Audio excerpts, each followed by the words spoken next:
I sure can give you my take on pre-workouts. The couple of things that I think about with pre-workouts is, one, does the compound actually work? Like, does what you're taking do anything? And then two, does the timing matter? Now, I am not a dietitian, so take this as like a coach's opinion and not like a nutrition expert. When we're talking about pre-workouts, we're talking about things that need to be taken before the workout because it actually matters for the workout, not things like, say, creatine, great supplement, lots of research behind it, but it's about the accumulation of it day after day in your body. It does not matter if we're taking it right before the workout or if we're taking it later in the day.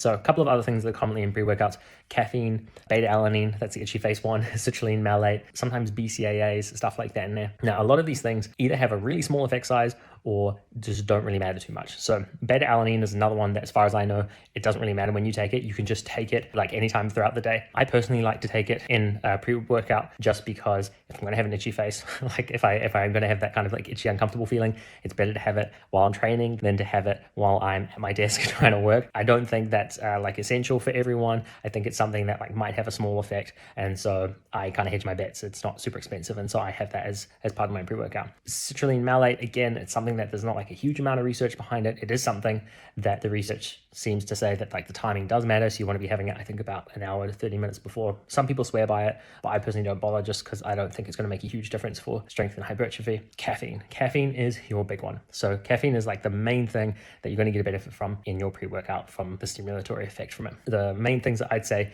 you look for in a pre-workout are caffeine and maybe some sugar, both just the sensation of having something sweet. It has a stimulatory effect, and then also being able to just like bump your blood sugars up a little bit. Another thing that you could put there as like a lower tier on the list is maybe something that has some electrolytes in it. So standard sports drink like a Powerade or a Gatorade, that sort of thing. Something that's got your like potassium, magnesium, calcium, sodium. I think those are the four most important ones. Especially if you're training in the summer, it's good to just make sure that you're well hydrated before. So main thing, caffeine, maybe, like I said, some electrolyte, maybe some sugar in it.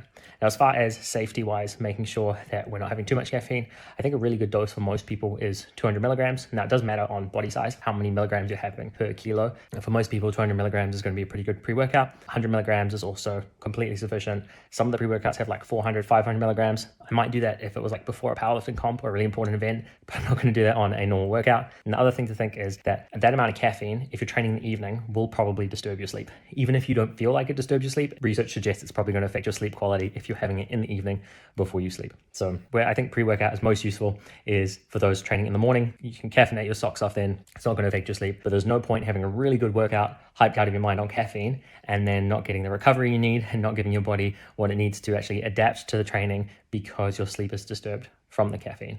So to round that off, pretty much make sure there's some caffeine in there, maybe some sugar and electrolytes, some beta-alanine if you want to be real fancy, and about 200 milligrams of caffeine is going to be your best bet. P.S. Most pre-workouts are overpriced. Caffeine tablets are super cheap. I think if you buy some like standard home brand electrolyte, mix that up, pop a caffeine tab, it's probably going to be your best way to go.